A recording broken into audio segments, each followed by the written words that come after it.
Well, good morning, my fine friends. It's good to see a little more and more of us creeping in now. Now, this morning I want to warn you. I hate starting off a sermon. I want to warn you, but please, you have to hear me out. It's going to sound a little harsh towards the church, but it's not meant to be. It's meant to be a moment this morning where we are honest about ourselves. And I don't mean particularly the Conroe Seventh-day Adventist Church, or even just Adventism as a denomination at large, though you can apply those, but just Christianity. So it applies to all churches, all denominations, but especially us here, and especially you where you are. Now, it's a rude awakening when I first started thinking about these things, much like when I realized that I'm not a chess player. As much as I like to play chess, I love the game of chess. It is a game that is fascinating. It's filled with all types of paradigms and maneuvers and tricks and flanks and secondary and third and fourth. And I mean, when a real chess player comes to the game of chess to play, they have already got a system in their brain that's been lined out. They already know what they're going to do. And me, I play chess like checkers. I just start moving. I have no plan, no strategy. I wait for an opening, and I used to think I was really a good chess player. That's until I played someone that actually knew how to play chess. I had a family member that spent some time in prison, and he had a lot of time on his hands, and he was trained by a guy that really knew how to play chess. So when he came back home, he came to my house. He says, "Hey, Damon, let's play a game of chess." I'm like, "Oh, yeah, I'm going to whoop you." And I get down, and within 4 moves, he beats me. And I thought, well, what just happened? And he goes, "Let's play again." And I'm like, I'm waiting, and then within 4 moves, he beats me again and again and again and again. And it was then that I learned that you cannot play chess like checkers. You absolutely got to know what you're doing. The first time I ever thought about the game of chess, it's what made me actually get interested in it. It was this picture. I was going through my mother's Bible readings book that she had won at Houston Central at a raffle when she first came into the church. And one day I was going through it, and I was going through the pictures, and I came across this picture. Now, this picture could summarize the entire sermon. And I want you to look at it and think about what it's saying. To really ponder the message that this 60-year-old picture is trying to put out to us. This is why we can't play chess like checkers. This is what we're up against. At the end of time, this is the reality of the ball game that we're in, that we're tempted to think that we're not in. We're tempted to think that things are going to go on as they always have, and maybe they will for some time, but eventually things become unraveled. And this is the reality. 2 Thessalonians, it's why I read that text. 2 Thessalonians chapter 2, verse 8 and 10. It is that text that talks about the lawless one when he's coming. He's going to do all these things, but he really gets his power from Satan. Satan is considered the most evil, maniacal, intelligent genius that has ever existed, that God has ever created. He is the most intelligent being that's been around for millennia and has been in this practice of sin and beaten the human race for the past 6,000 years. His plans are not like checkers, you know. You don't just figure him out as he goes along. He has got plans and ideas that have been formulated for centuries and centuries, waiting for your generation. Here is a text, and I'm going to be quoting from this book often throughout our lesson today. For 6,000 years, the mastermind that once was highest among the angels of God has been wholly bent to the work of deception and ruin. And all the depths of satanic skill and subtly acquired, all the cruelty developed during these struggles of the ages will be brought to bear against God's people in the final conflict. Everything that he has acquired, everything that he has learned, everything that he has developed himself to be, he brings to bear at the end of time on God's people.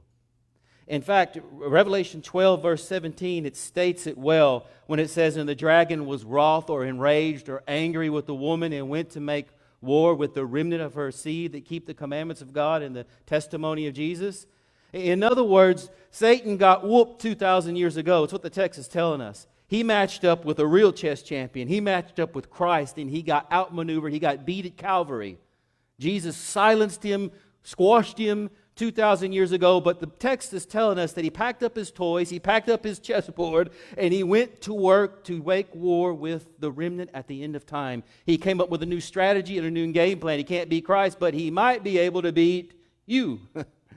He might be able to overcome us as a church and defeat the purposes for which God has called us into existence. And it seems like we're playing this game. You know, that picture was called, if you look at the bottom, it was called the game of life. And it seems that if we entered into this game of life, kind of like a person that's just learning how to play chess. You know, when they have to tell you, okay, this guy right here, he can only go 2 or 1, and this person can only, it's called the castle, and he can only move vertically this way or that way, and you're trying to figure out all the pieces, and you don't really know what you're doing, but on the other side sits a chess master that's been playing the game for 6,000 years. That is kind of how we approach life today. We are forgetting what we're up against. We're forgetting what the big picture is, and all this conversation that's going on in the world today, all the information and misinformation and all the back and forth politics. We forget that what bubbles beyond and behind all of this stuff that's happening in the world is this idea that someone is bringing to bear all his forces against the church at the end of time. That is the end game, the end goal.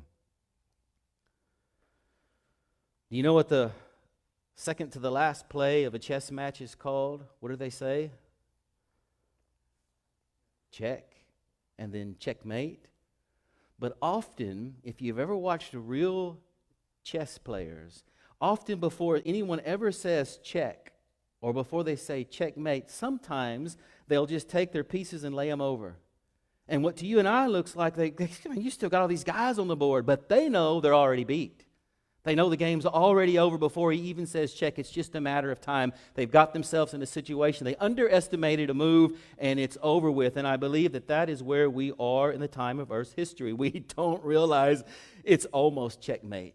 It's really at this point, and this is the point of the sermon, at this point, it is over with. Whether that's 6 months, 6 years, or 10 years, whether it's in a few months, I'm telling you, it is already over with. And that's not something that we want to hear. And I want to show you why I believe that is really already over with.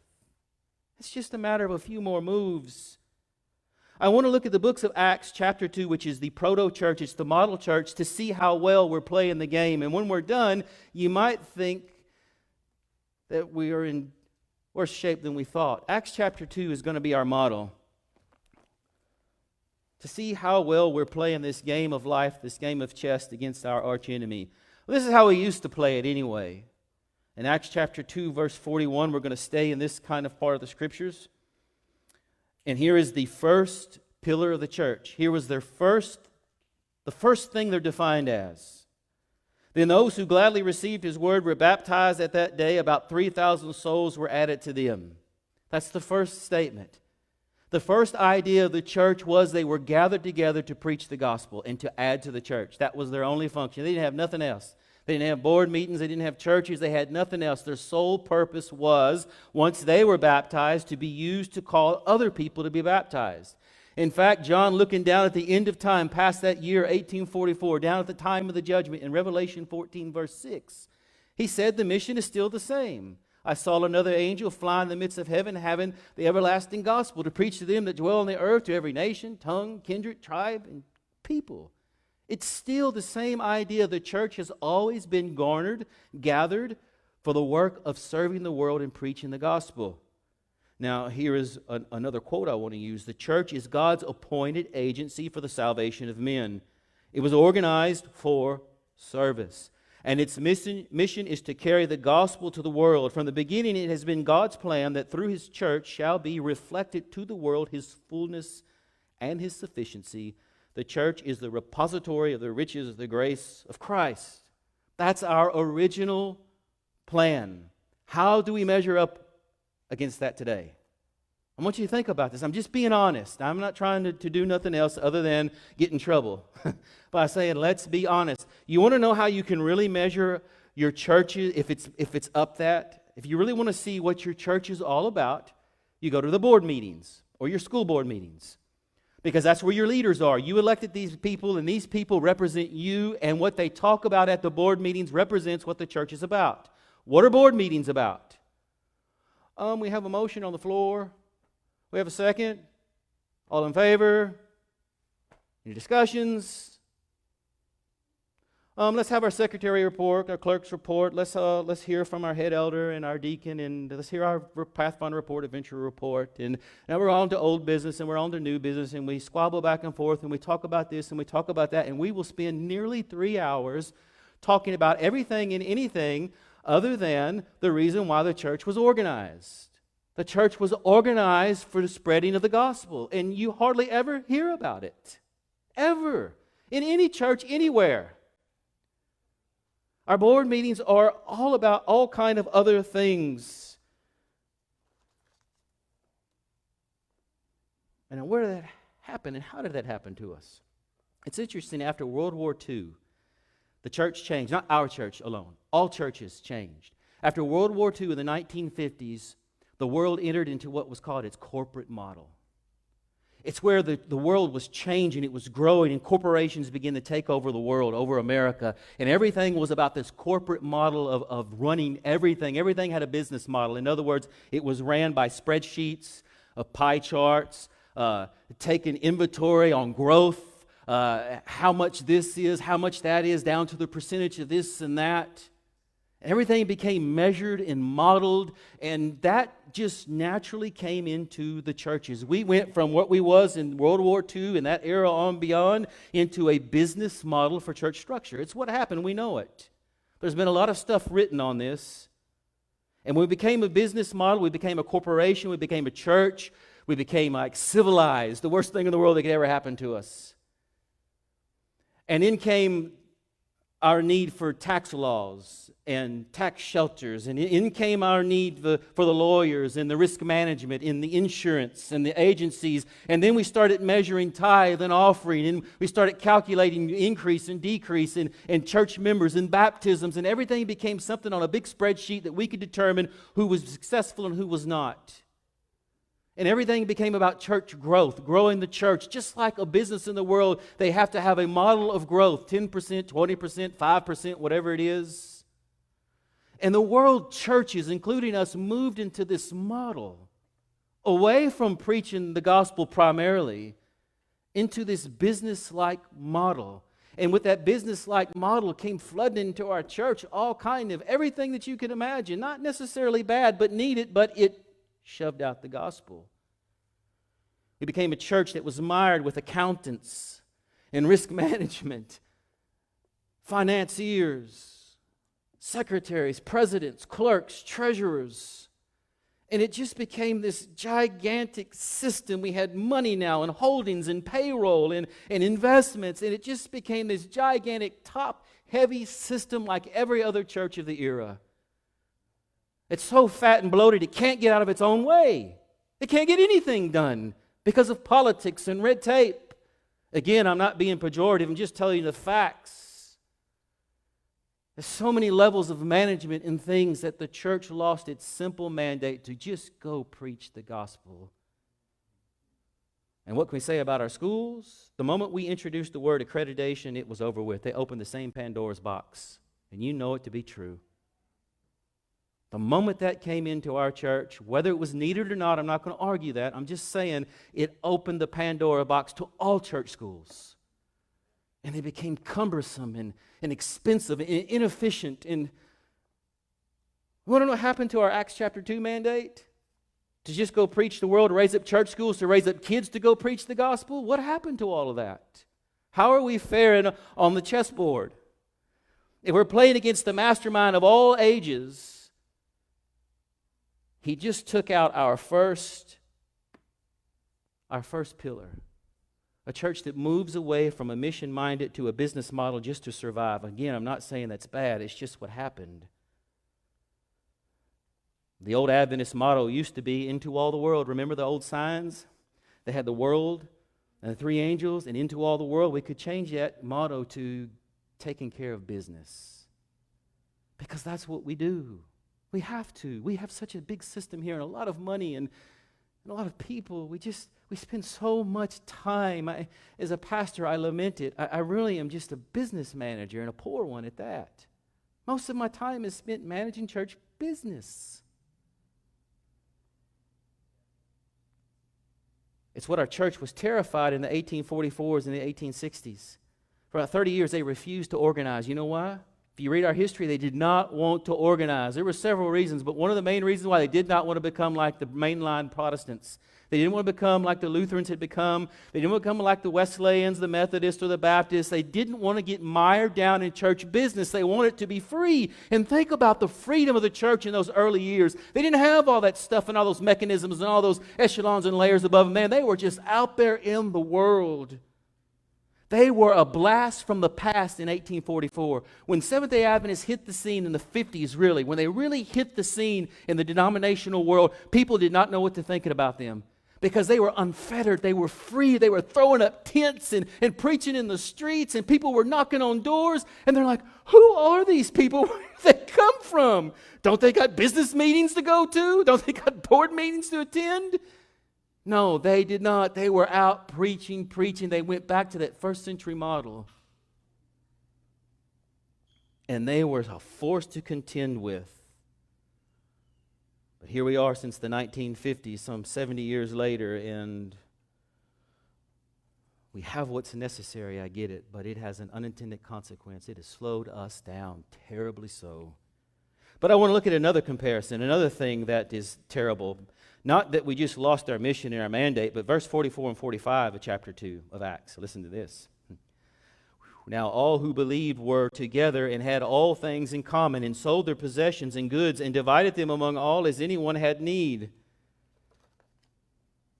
The church was built on proclaiming the gospel, and they proclaimed the gospel out of their own pocketbooks.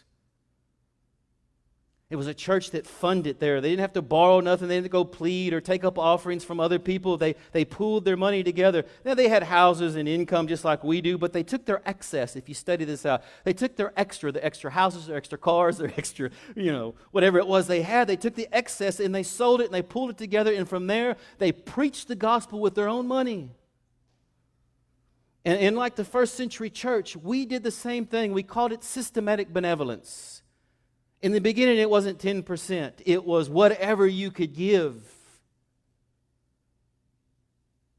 And it gave us a worldwide presence, 205 countries, because the people in the early beginnings of this church and down through the 40s and the 50s, but they noticed something around the 80s or 90s they were alarmed with, that only 50% of the church was now given tithe. In the years and decades before, it was 75, 80%. Everybody put in money. Everyone understood we had a worldwide mission. Everybody believed that we had a gospel to preach to the world. But then it reduced down to 50% around the 80s or 90s.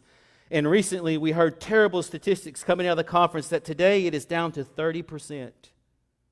70% of our income no longer comes into the church.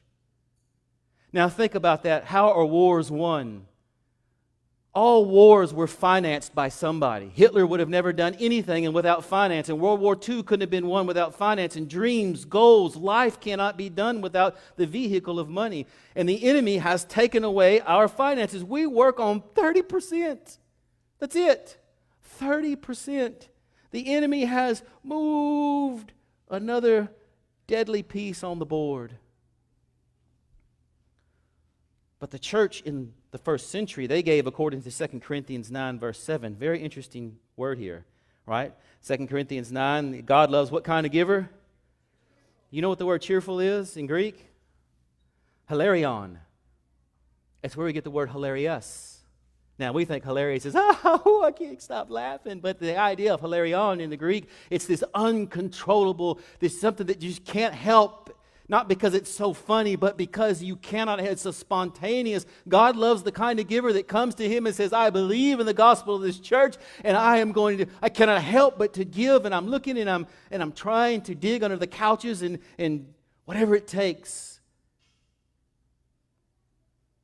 My grandfather, he would go to work. I never forget this. I was a little kid, and he was retired, and he would go to work for Mr. Patronelli. And he'd go to Mr. Patronelli's, and he'd work all week long. At the end of the week on Friday, I'd be with him, and he would get paid in cash, and he would take a certain percentage, and he would hide it in his Bible, and he'd say, "Now, Damon, don't tell your grandma this is here." You know, she was Catholic, not Adventist. And don't tell your grandma this is here, and then he would go give her the rest of the money. It was a privilege for him to give.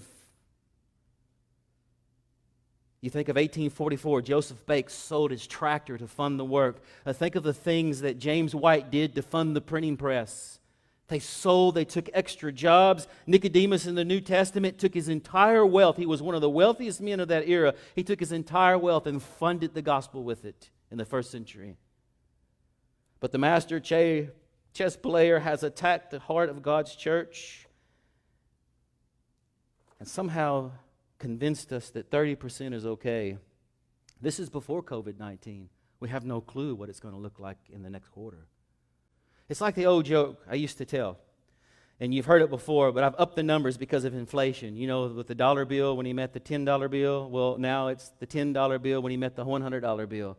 The $10 bill seen the $100 bill and said, "Hey, man, where you been? Ain't seen you in a while." He said, "Oh, let me tell you, man, I've been all over. I've been at the shopping malls. I've been to baseball games. I have been to the casinos. I've taken a cruise. I've seen the world." He says, "What about you?" And the $10 bill said, "Oh, you know, the same old, church, church, church, church." He's taken out our mandate to preach the gospel. We no longer have a financially stable denomination. It's shaky ground right now. It's in trouble. But Acts chapter 42, chapter 2, verse 42, would be the next pillar that would be taken away by this chess champion. It says, "And they continued steadfastly in the apostles' doctrine." The apostles' doctrine was always known as the Word of God. So they met together. They supported each other with their own money. They helped their friends and neighbors out. They was preaching the gospel. And when in their spare time, they was reading their Bible.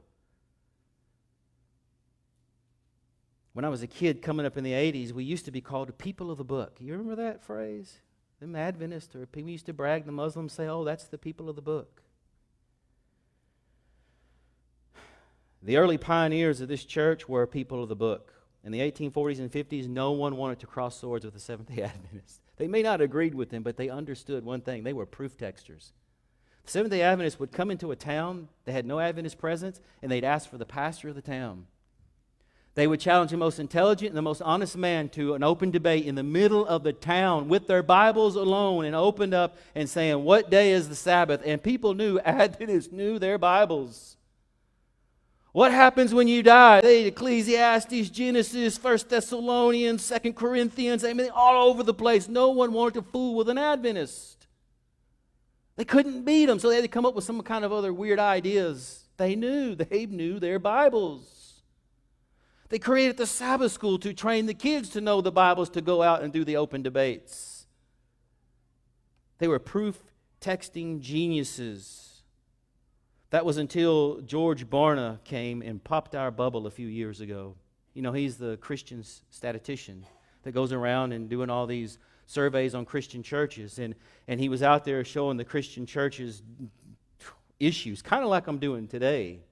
And we would like, "Yep, that's what happens when you're an evangelical. That's what happens when you're a Protestant. That's what happens when you're a Catholic." Yep, but that seems to be also what happens when you are an Adventist.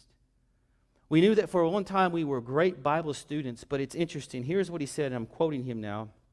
Barna announced that statistically a very small amount of younger people have what he called a biblical worldview. It means they study their Bible and then they live by what they read. They're convicted by it. Only 4% of 18 to 30-year-old Adventists have a biblical worldview, and 7% of 30 to 49-year-olds hold a biblical worldview. So you take 7 and 4, and you get the average about 5 to 6% of Adventists 50 and under have a worldview, a biblical worldview. That is horrifying. What could be said now is we're no longer people of the book by majority. The young people coming up are no longer people of the book. They're people of entertainment. They're people of music. They're people of all kind of things. but they're not people of the book. And so our master chess player, boy, he took another one out. He's taking our money out, our mandate out. Woo. Yeah, maybe that's prophetic there.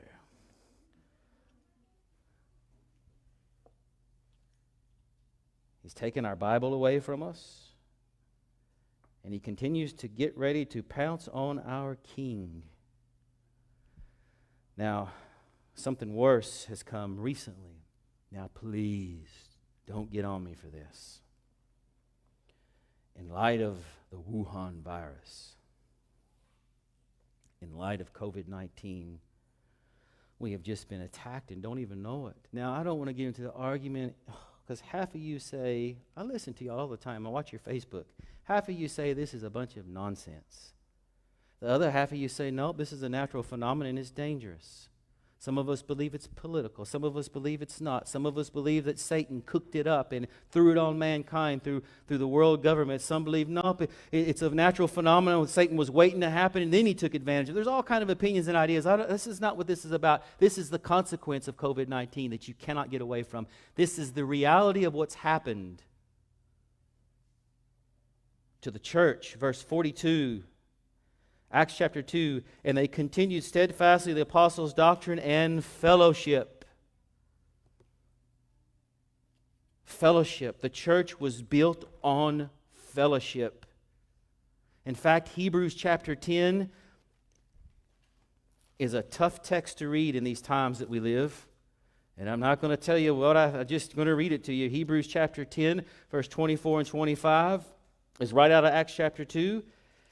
And Paul is talking about a particular time in the future of the earth. Chapter 10, verse 24 and 25. And let us consider one another in order to stir up love and good works, not forsaking the assembling of ourselves together as it is the manner of some, but exhorting one another, so much more as you see the day approaching. The day, that's in capital letters if you notice, that's the Yoma. And the Yoma was the day, it was the Day of Atonement. Every Greek scholar or Hebrew scholar understood that. He's saying, as you see the Day of Atonement approaching, don't forsake the assembling of yourselves together. And all of a sudden, overnight, it's illegal. I'm not saying that it's right or wrong or that we should or that we shouldn't. I'm just telling you the consequences of this situation. Assembling ourselves together has now become illegal, minimized. You're shamed. You're questioned. Interesting. I know that it's for the common good, but I'm just telling you the facts that it is all of a sudden a strange thing for people to meet together in churches. Mary, when she went to AFCO, Amazing Fact Center of Evangelism, do you know how to keep someone in church when they just first start coming? They have to form 7 friends.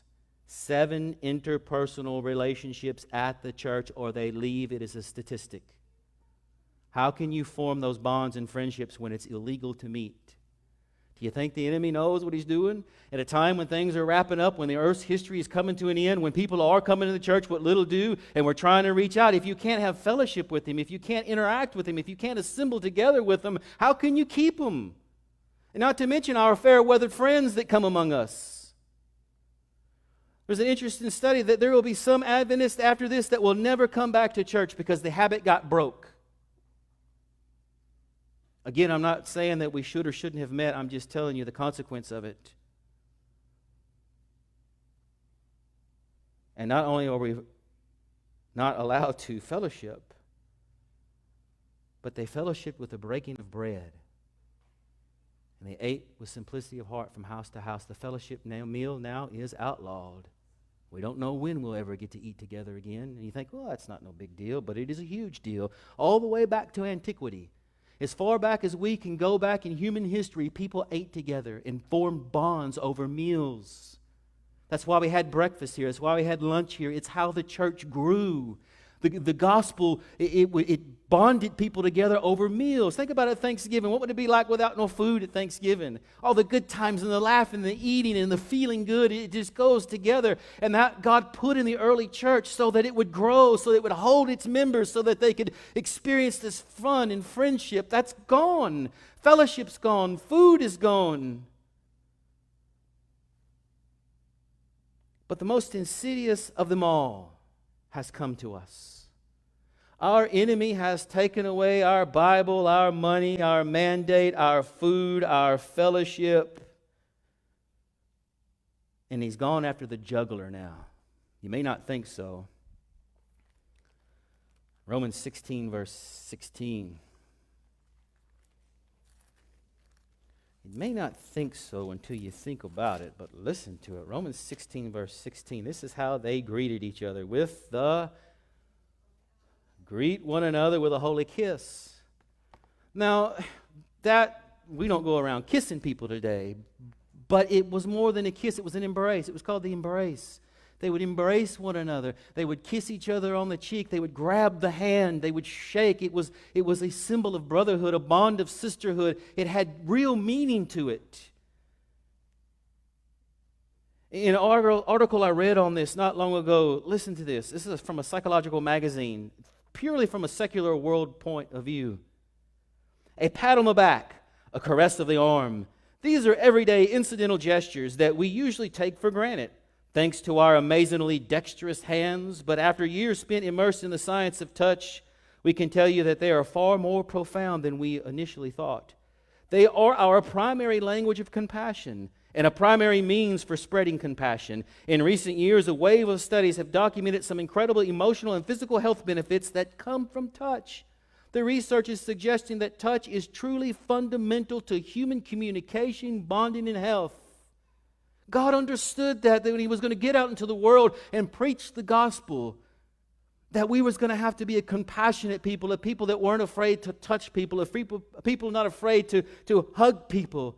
It was a way of communicating the love of God, and overnight it's been replaced with what?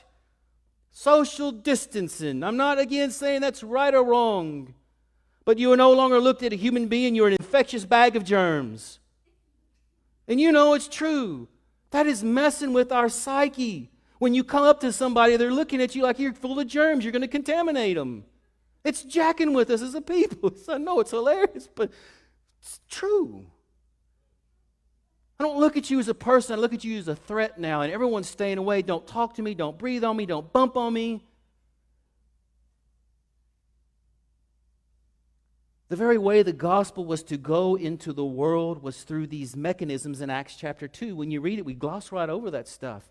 They were to eat together. They were to gather together. They were to fellowship together. They were to hug each other, tuck each other, comfort one another, read their Bible, give their money, and preach the gospel. That's the first century church. When Jesus came up to the leper, they said, "Don't even breathe his air. It's contaminated." And when you read the Bible, Jesus laid his hand and touched him. Yes, he did. The woman said, "If I could only touch the garment that he's wearing." The whole multitude sought to touch him, and then when they touched him, virtue went out from him. He touched the little children. There was power in touch. And Satan has moved another powerful player onto the battlefield, and right in sight is our king. He's just taken one thing out of them. We're waiting for the end of time. We're waiting for the Sunday law. We're waiting for Revelation 13, the final moments, but we don't realize that those are checkmate scenarios. This is going on now. We're already almost checkmate. Everything fundamental to the church in Acts chapter 2 is just about gone. It doesn't exist. In Acts chapter 2, 42, one more comparison. Acts chapter 2, verse 42, "And they continued steadfastly in the apostles' doctrine and fellowship, in the breaking of bread and in prayers." Now, George Barna said that it was interesting that 85% of all Christians pray, but only 2% of Christians pray at church with each other. There's a difference between a praying person and a church that's praying. Look at prayer meeting. We're not a praying church. We spend about as much time praying as we do taking out our garbage.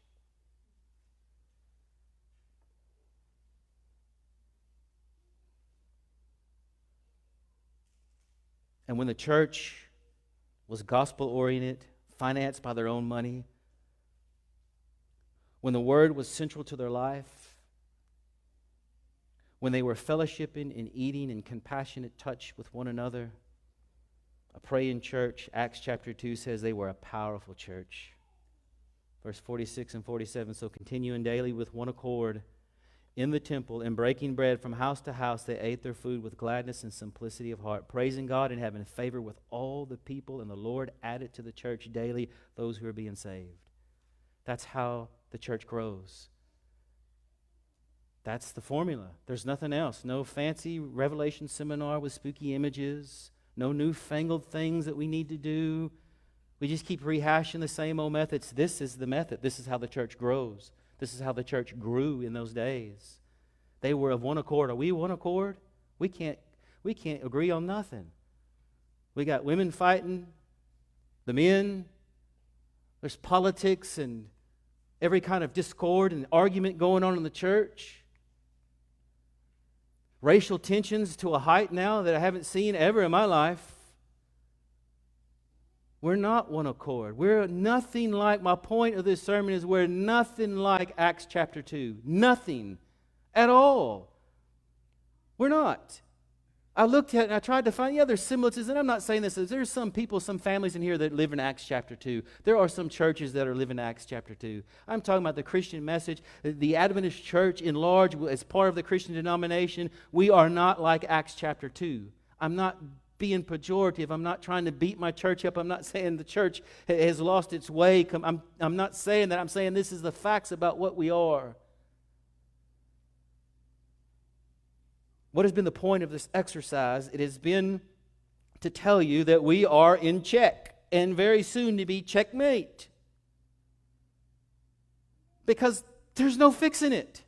I've been trying for 20 years. The day that Pastor Steve suggested that I become the pastor down at Huntsville Church, for 20 years I have been trying my best and watching and reading and studying and doing whatever it takes, preaching whatever I need to, trying every kind of scenario and listening to other pastors that are doing the same thing, and it can't be fixed.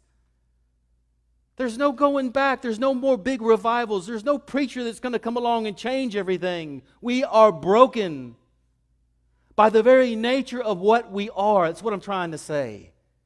It's not necessarily this person's fault or this church's fault, or it is by the nature of what we are as a people at this time in the history of the world. It's what we have done. It's what we have become in this world. And you can't fix it. We can't fix the problems that they're having. There's no solving the arguments. I was on a panel talking about the regional conferences. How are we going to get rid of regional conferences? You're not. We're never going to get rid of regional conferences. I listened to the arguments why we should and why we shouldn't. I said, man, we've been talking about that for 30 years in this church, and it's never going to go away. We're going to fix the problem with women's ordination? No, we're going to continue to argue. It can't be fixed. We're too entrenched. We're too political. We're too fallen nature. It's curtains out, man.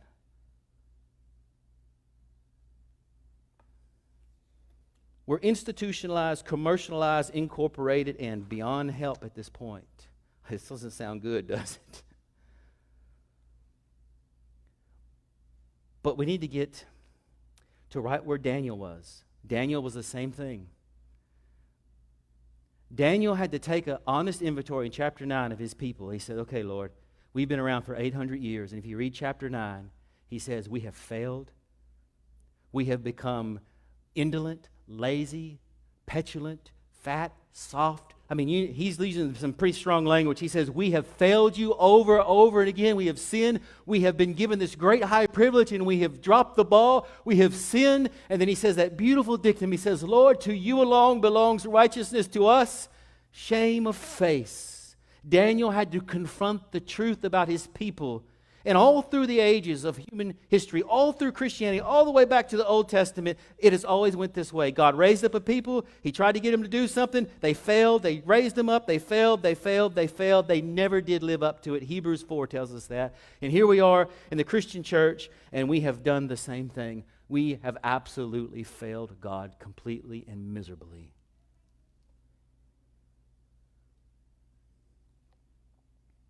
However, in the shame of face, at the end of time, there is one great shining hope I have, and it's this.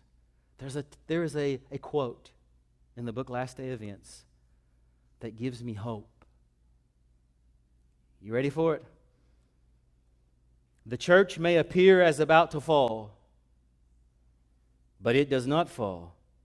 It remains while the sinners in Zion will be sifted out, the chaff separated from the precious wheat. This is a terrible ordeal, but nevertheless it must take place. I personally believe, whether this thing is over in 6 months or 6 years, or this is the beginning of it, I believe that we're entering into that terrible ordeal. I believe the church is falling to pieces at the seams. And that's good news if you're waiting for Christ to come, right? That's what the church is supposed to do. I mean, we could have done it different. The Jews could have done it different too, right? They could have accepted Christ. They could have exalted him as a king. He still would have had to die. The Romans would have been the ones that put him to death. We could have done it different, but we didn't. But the reality is, God said, I already knew what you were going to do. Right? He told the Israelites, I didn't choose you because you was the best. I chose you because you were the worst. I saw what you were going to do. And he's seen his people, and he knows, and he says, you're going to come into a great ordeal. It's going to be terrible. The church is going to come apart at the seams. But that's how I purify it. That's how I pick out the precious wheat from the chaff. Is through this terrible ordeal. Through this apparent checkmate, God does something wonderful. He sifts, he cleanses, he shakes, according to Revelation. And listen to this. This is what happens. Before the final visitation of God's judgments upon the earth, there will be among the people of the Lord such a revival of primitive godliness as has not been witnessed since apostolic times. The Spirit and power of God will be poured out upon his children. What is it saying? What is the primitive godliness that we're going to be returned to? That's Acts chapter 2. That's the primitive godliness. That's the first proto-Christian church. God is going to bring our church to ruin. The people are going to flee. He's always done this all through history. All through the Old Testament history. When the people weren't doing right, he first come and took away their money. Right? Then he took away their preachers and their priests. He took away their houses, their lands. And eventually he drove them into captivity until he took away everything, and then they became the remnant of the remnant again. It's always the repeated history. Here we are, fat, bloated, lazy. We don't know no other way of life. I'm not blaming you. I'm the same way. I cannot imagine any other way of life than what I get up and live every day. But God is about to help me see. He's about to help you see. Because he's about to stand up and do something that's a painful ordeal to us. It is going to hurt us. It is going to hurt you. But he is going to bring us back to this primitive godliness. This Acts chapter 2 model is coming, and I can't wait. I cannot wait when we have the freedom to preach the gospel and we're not handicapped by board meetings and business meetings and what we can say or can't do, or what we might get sued or might not, or what Adventist risk management might think, or getting board approval. I mean, all those things are important in this generation and the way we do it. We got to do it that way. But there's a time coming when all that's going to be gone. We're going to be free again. Like they were in the 1850s and 40s, where they were out in barns and backyards and streets and just preaching free. That's the kind of church. It can be persecuted but not shut down. It can be persecuted, but it can't be shut down by governments, lawyers, tax violations. It can't be sued. It can't go bankrupt. That is the greatest thing that's coming for us. We got to go through that terrible ordeal first.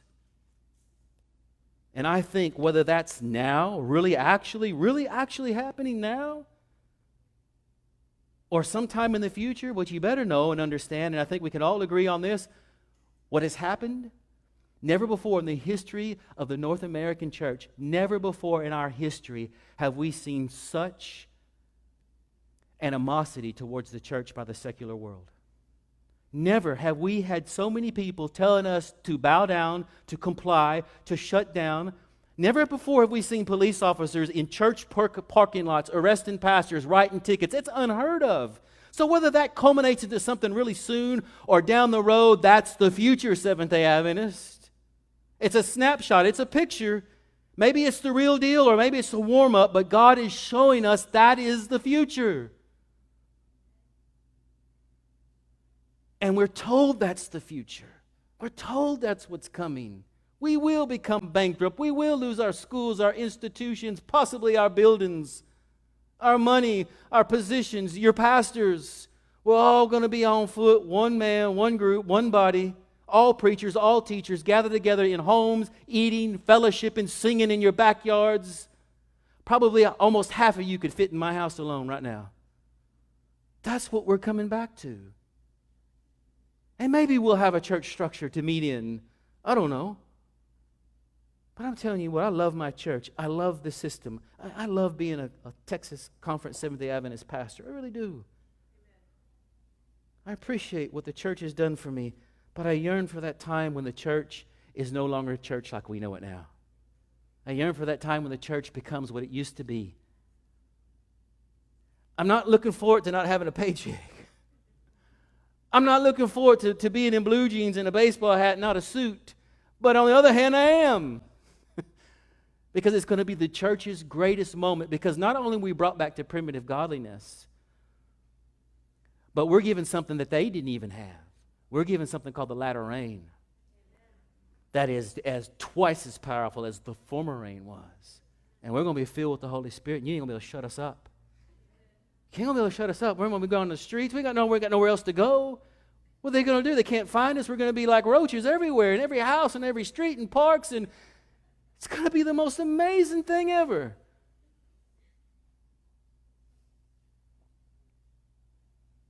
So what do we do until then? Because maybe this thing goes on another 5, 10 years, or maybe we're about to go into the real thing. So here's what we do. Until then, you know, when I first became that pastor down in Huntsville, my first sermon there as their pastor, I preached up a storm about the possibilities of what it means to church. I was preaching, we was going to turn Huntsville upside down. We was going to preach the gospel, and we was going to become bigger than Conroe. I had all these dreams, and I was preaching, and just all these big, you know, I'm an idealist. And I'll never forget, after the sermon, I'm sitting there, and you know, there's like 20 people in there. And Joyce Walker came up to me. Little old lady just walked up to the platform like this, and she smiled at me, and she handed me this book and looked at me like, bless your heart. And she just turned around and walked off, never said a word. And I looked at the book, and I didn't know if I was going to cry or laugh. And the book was called How to Survive in a Dead Church. I've kept it all these years.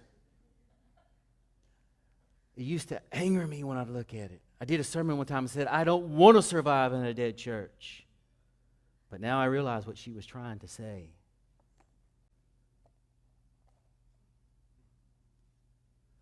The handwriting is on the wall.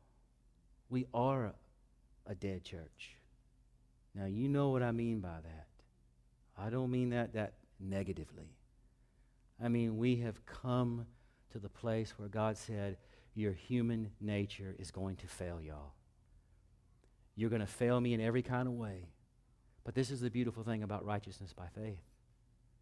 When that conviction comes on me, that I have failed you, Lord, as a pastor, as a preacher, as a church, we have failed you, I have that righteous covering. I have Christ that says, yep, I know, y'all tried your best, but you're a mess. You don't even know it. If you could really see yourself the way I could see y'all, if you could just compare yourself to your pioneers, to the early Christians, y'all would hang your face in shame. I know it. I see it. I'm glad you finally do. I'll forgive you, but I got a plan for you because I want to do something in you that I wasn't able to do in the pioneers. I wasn't able to do in the first century church. I have never been able to do. I'm going to do it in y'all. So I think that I've learned how to answer this, how to survive. In the meantime, what do we do? If this is all hands on deck or we got another 10 years, I don't know. But what do we do in the meantime between the place that we are and the time that God restores the church to primitive godliness? We return to Acts chapter 2, the best that we can. You start having house meetings. If you can't meet here, you meet in your homes. You can't eat here, you cook meals and you eat in your homes with people. You can't touch here, you touch wherever you do the principles here. Start living them out. Make the Word of God the most important thing, and study with your neighbors and invite them over, invite your friends over. That's what we got to do. And pray together and talk together. And with compassion and love, reach out to your neighbors and your friends and your family. Start living it. And if God gives us a chance, if we get to come back, and if things get restored here somewhat and we move on into the future here in this church and we build that thing next door and life goes on normal, if that happens for us, then God help us to reevaluate our church.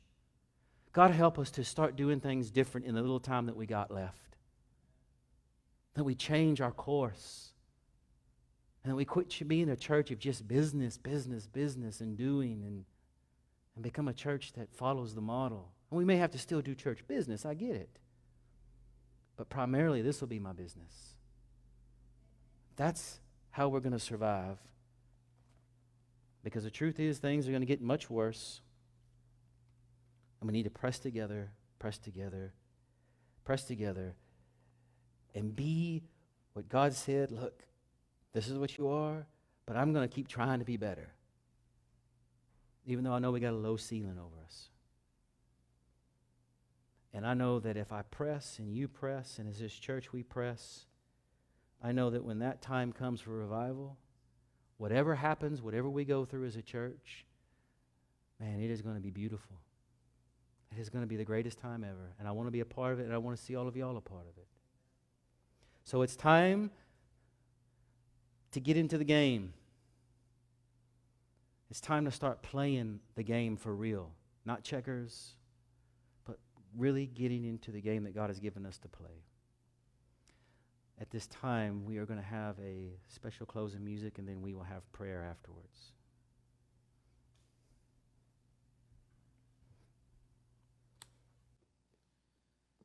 Let's have our closing prayer together.